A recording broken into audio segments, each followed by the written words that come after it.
So I saw Godzilla X Con New Empire at advanced screening with a buddy yesterday. Let me start with the positives. I think the visual effects look great. There's some fun acting in this movie.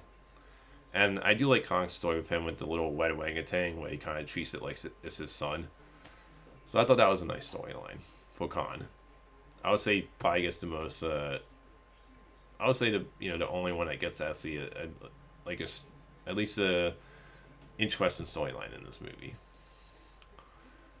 The negatives with this movie is the same issues I've had with the last three Monsterverse movies. Is that I don't care about any of the human characters. They're pretty paper thin. The plot's even pretty paper thin. And the human characters pretty much feel like they're just in there for exposition dumps, for all the science information.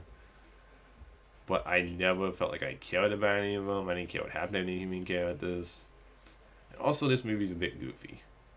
Like, the comedy didn't really land for me in this movie. I didn't. And it's another thing with these Monsterverse movies that started with Godzilla King of Monsters and kind of when the franchise kept getting campier as the movies go along and they just became a cartoon with Godzilla versus Kong. Is that I missed the tone personally of the 2014 Godzilla movie, which is I love that movie.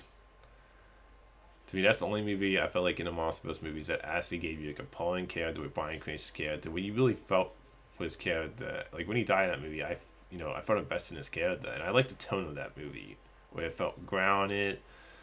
They actually felt like they were trying to have interesting human characters in that movie. And I love the legacy of a monologue show. And look, if you're looking for a movie that just has monster fights, you'll have a decent time. You'll enjoy it. And like I said, I don't think this movie's bad. I don't think, to me, the 2014 Godzilla movie is great. And I think all the ones after that, have been just okay, which means I enjoyed them. I had a decent time with them. But this is not a movie I would say you gotta go out to see right away. And I know people are gonna say, well, what do you expect going in for monsters fighting? I totally get that, but I would always say you can do both.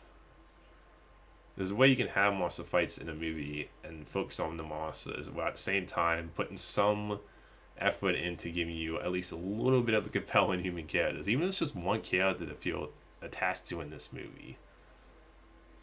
Like, I'm not saying that human characters need to be the greatest in the world. I'm not saying that you need to have every human character be interesting, but at least give me one character I feel something towards.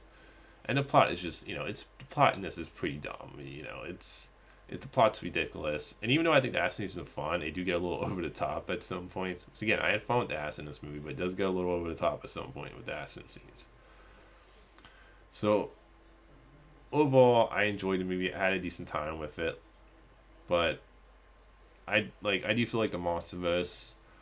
I'll be honest, I'm not really all that hyped up for I haven't been really all that excited for this franchise since the last three movies, and this movie hasn't changed my opinion. Where I'm I really wish we just get back to the tone of the 2014 one, where I feel like they're actually trying with the story and characters when it comes to human stuff, while at the same time having monster fights. I feel like you can do both.